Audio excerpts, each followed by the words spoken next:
What makes a tiger roar? Tigers are said to roar primarily to communicate with other tigers. Sometimes tigers roar to attract attention or claim territory. Sometimes it's to encourage younger tigers to try something new. My name is Kristen Fraser. I graduated from Trinity in 1991. I've spent my career as a journalist interviewing newsmakers from around the world. On What Makes a Tiger Roar, I have the privilege to talk to Trinity alumni. We'll talk to tigers about their unique career pathways, and we will identify the key moments in their lives that help provide the foundation of their character. I'm excited to find out more about who these alumni are and how they lead today. Today, we're talking to Amanda Wise. Amanda graduated in 2006 with a degree in business and sociology, and in 2008 with a master's degree in healthcare administration and management. We'll look at how her medical career eventually brought her back to Trinity. Hi, Amanda. Welcome to What Makes a Tiger Roar. Hey, Kristen. Good morning. Thanks for having me. Oh, great. Thank you so much for being here. I want to start off by sort of taking us back. We're going to go all the way back to 2008. What was 23-year-old Amanda's outlook on the future? Well, I had just completed my graduate studies at Trinity in the Masters of Healthcare program. As part of the program, we've got a 1-year paid residency at a hospital of our choice, and I had chosen to go to Louisiana. So I was by myself. I was single. I didn't know a soul, but I knew that I was in the right spot, and I was looking forward to going to a hospital that was going to welcome me with open arms and let me have experience and exposure in any part of healthcare that I wanted. And I was really excited about this new adventure. What was it like to get that year to sort of get an idea of what you wanted to do in this new field that you were excited about? I think that was what really drew me to the program, was the fact that that was a graduation requirement, and that Trinity gave you the support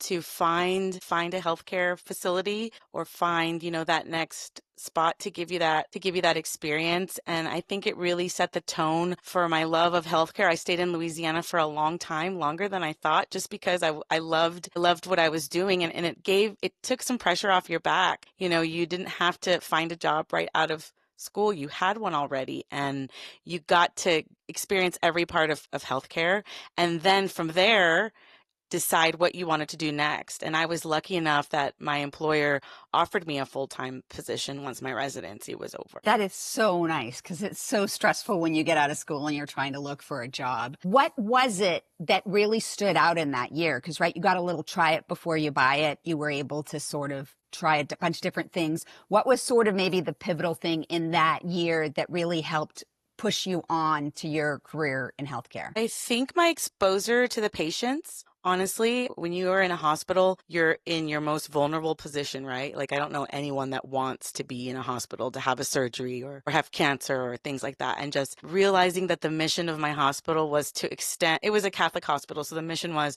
to extend the healing ministry of Jesus Christ through what we were doing at the hospital. And I really felt like, even though I was just an intern, I really was working to help shape these patients, make them better, heal them. Even if I was just observing a surgery or working with the cafeteria workers, I got to do that, working with the nurses, working with the transport team, sitting in the physician lounge and talking to the physicians. We were all such an important part of the hospital, of the patient, and we were really changing their lives in a part of their life that probably wasn't positive. Yeah, there's something about hitting people at their worst point and know that, you might be able to give them something that helps them pull up from that. I think that's really inspiring. And I think sometimes people go, oh, it's so hard to be around people when they're sick. It's so hard to be around people in hard times.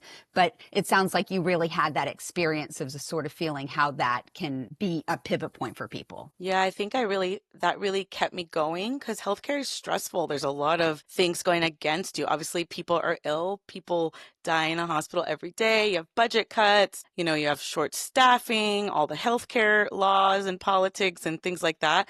And so if you focus on your patients, that is what keeps you going, for sure. Well, you got through a lot of the bad stuff there too. So how about you walk me a little bit through your healthcare career so we sort of know your ups and downs and how you made it through healthcare? Yeah, so when I finished my residency, I got recruited to work in the revenue cycle part. So I wasn't in a clinical area, wasn't in a revenue generating area, but I was in the area that helped ensure the hospital got paid.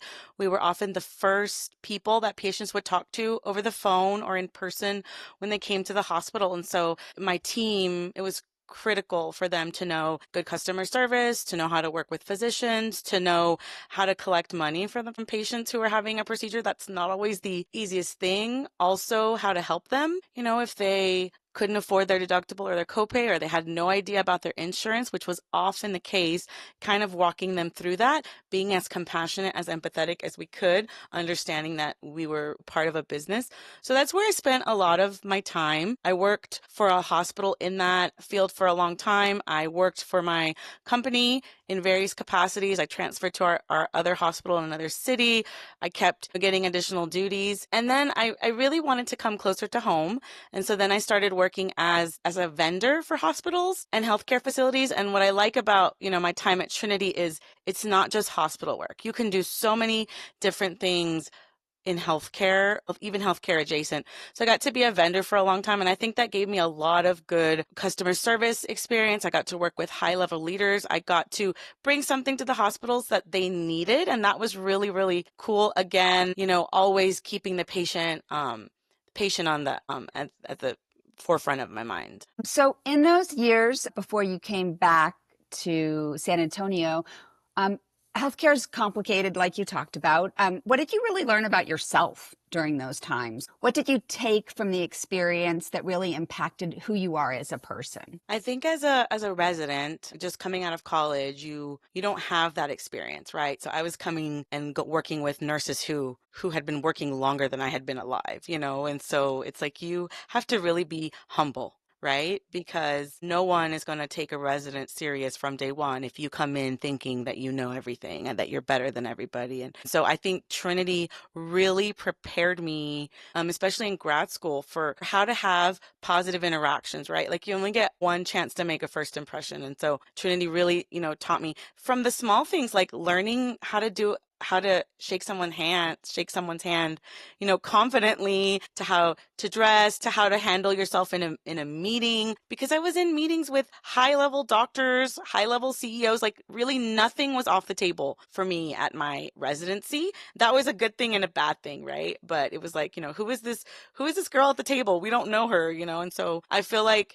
being humble, going in there with an open mind, going in there saying, I want to give everything a shot. I'm going to work overnight with the housekeepers and I'm going to go serve cafeteria food just as much as I want to be in the OR and I want to observe a surgery and all of that. And so I think that that's one of the things that I learned. And the other one is like to have confidence in yourself and in your abilities, even if you don't know all the answers. Because when I first started, I didn't know all the answers.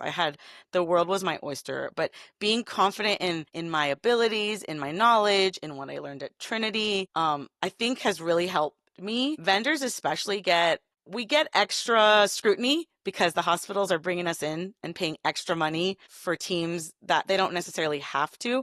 And so you really have to be confident. You have to know your stuff and you have to be transparent. If a client asked about an account or a high level, I'm talking about $1 million accounts and more, I had to know my account backwards and forward. And if I didn't, I had to be transparent and say, I'll get you those details. They'll be on your desk, tomorrow. And that kind of helped me. And I guess the third thing would say like maintain positive relationships with everyone because you just never know who you're going to work with next. And it's funny, I've worked with multiple people that I knew from Louisiana, from San Antonio, in another city, in another state, just in passing. And if I would have had a bad relationship with them, a working relationship, or if I would have left my employer in bad standing, I wouldn't have survived in healthcare at all because your reputation really precedes you at all of these spots. So I think that would be the next thing that I learned. What was that pivotal moment, that thing that just sort of changed your career path, that sort of changed how your life was going to go for you? I think one of the big things for me was when my residency was over and my employer sat down with me and said, we want to keep you here. We want you to stay here. We see a lot of potential in you.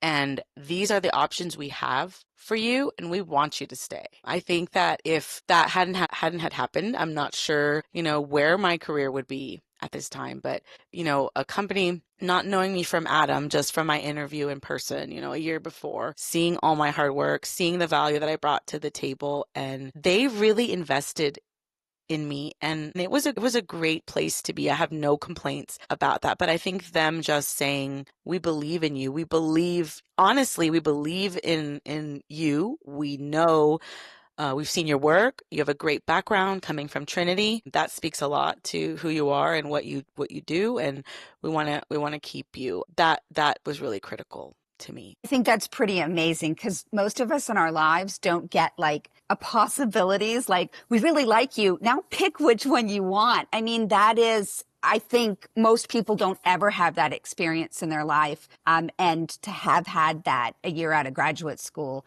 that's got to be a big moment. And yeah, I think it speaks a lot to their culture. And that's another advice I would give to people. A company's culture is really important, and it has to be a good fit for you. You have to believe in what they believe. If not, you need to find somewhere that better aligns. Because there were places I worked that I did not agree with it, and I knew I needed to leave. I think it makes for a better employee or a happier employee when you really believe in the company you work for and what they're working towards.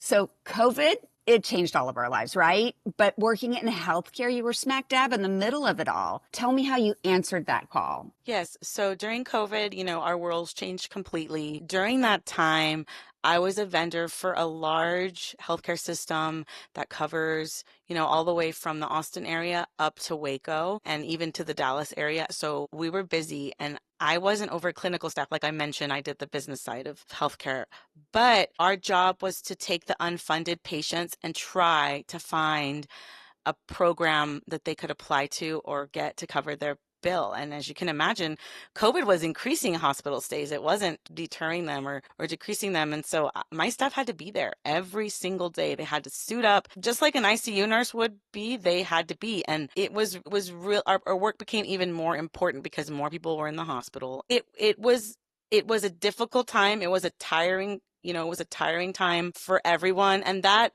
kind of changed my perspective on what I wanted to do next with my life. I had two small kids at home. As a vendor, I had a large territory, so I was constantly traveling. And after thinking long and hard about it, I kind of decided that at this point in my life, I had done a great job in healthcare, got a lot of great skills, met a lot of wonderful people, but I really wanted to make a change. I wanted to be closer to family. I wanted to not be on the road. And I had two little kids who were enrolled in school, but were home. So all of those factors kind of, led me to the decision to move away from healthcare. And it was very difficult. Don't get me wrong. It's probably one of the most difficult decisions I've made. I think also in healthcare, burnout is a real thing. And in any career, you have to know and recognize and take the cues that your body is giving you where you need to make a change. For sure. So when you decided the road wasn't the right place for you right now, healthcare wasn't the right place for you and the vendor job that you were working, what came next? So I stayed in healthcare, but something very different, very unique came about because of COVID. I went to work with a colleague of mine at the vendor company doing COVID testing for Hollywood shows and movies. I got to be remote. I got to be at home. And for about 2 years, I did COVID testing management. I didn't actually do the testing. I just did the management of it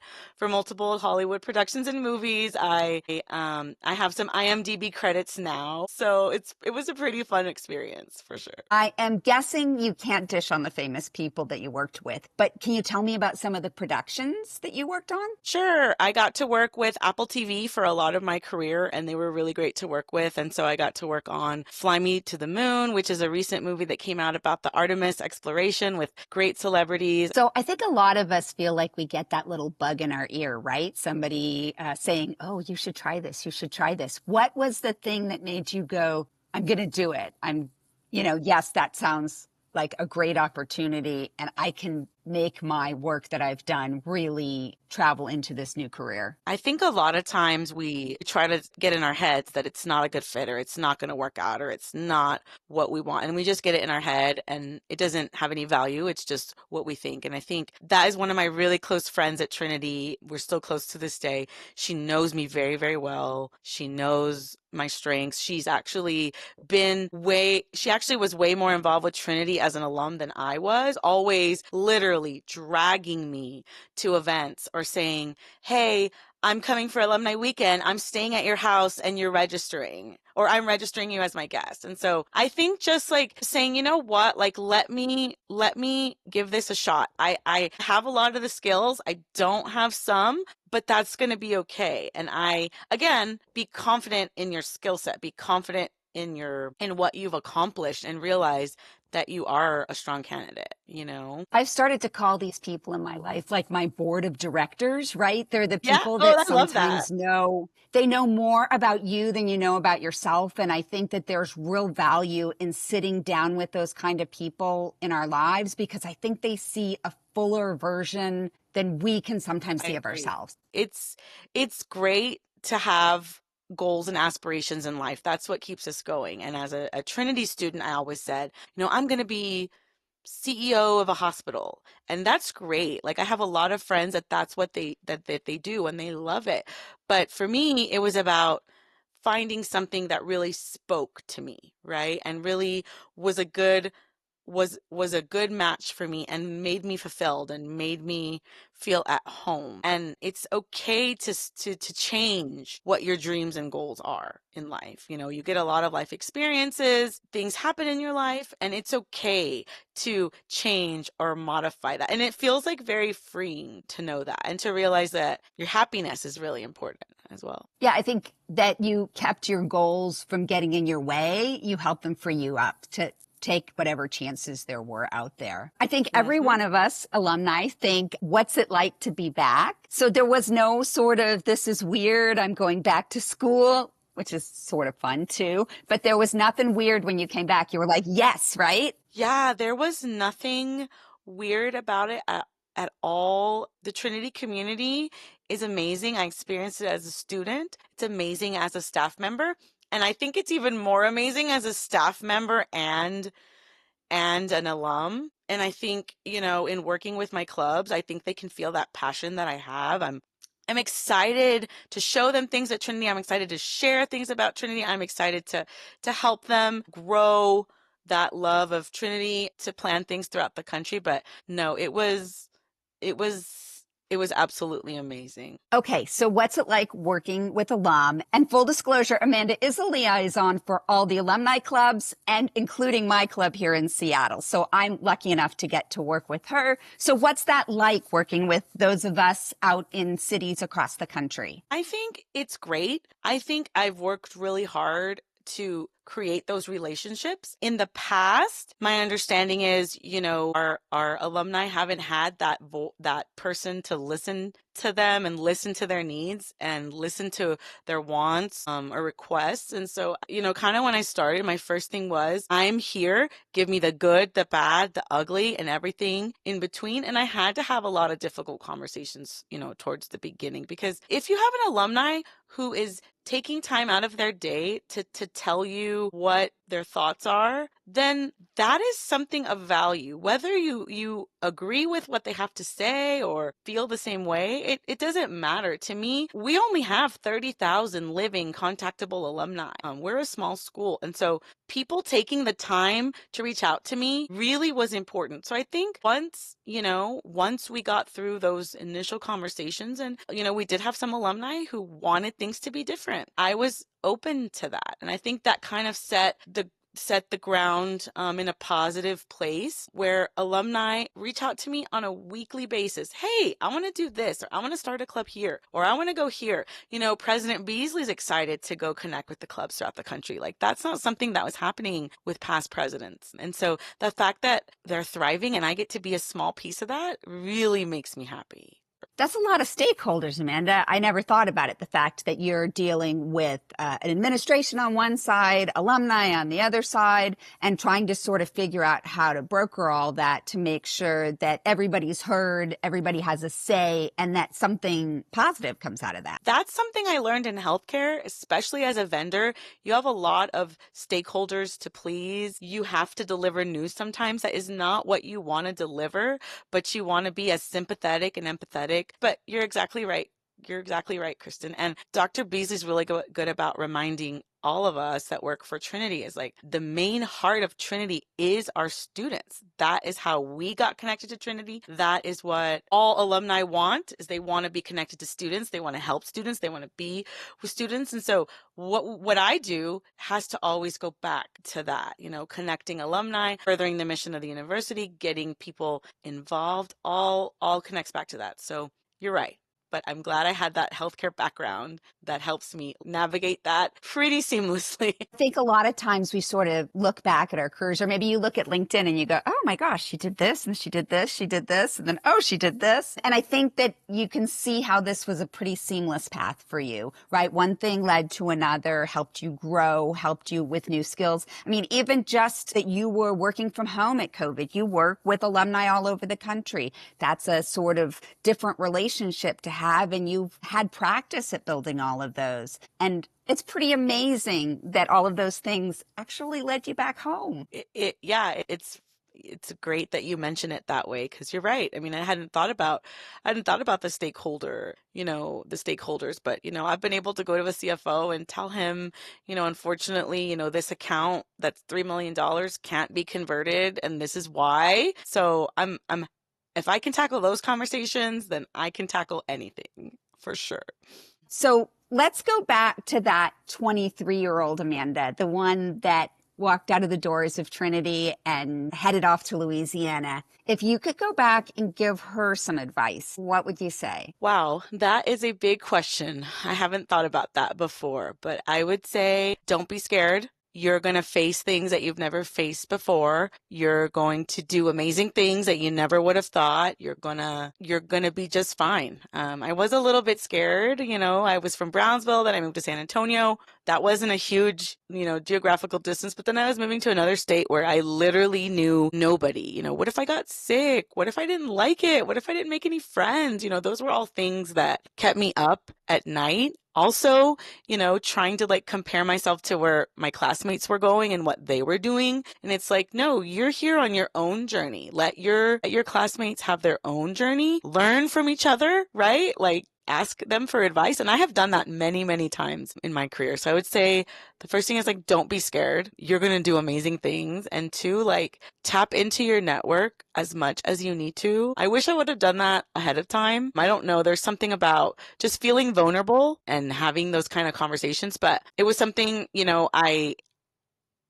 I developed, and the Trinity Network is extremely helpful. I have been on both sides of it. I have given advice. I have talked with, prospective students and grad students. And then I've tapped into it where, one of my Trinity professors put me in touch with an alum. I had no idea. And I just picked up the phone and they answered. We had a great conversation. And so just tap into those resources for sure. Yeah, I think no one tells us that you're going to be a little scared, and that's okay. So I think that's a really great thing to remind yourself. Yes.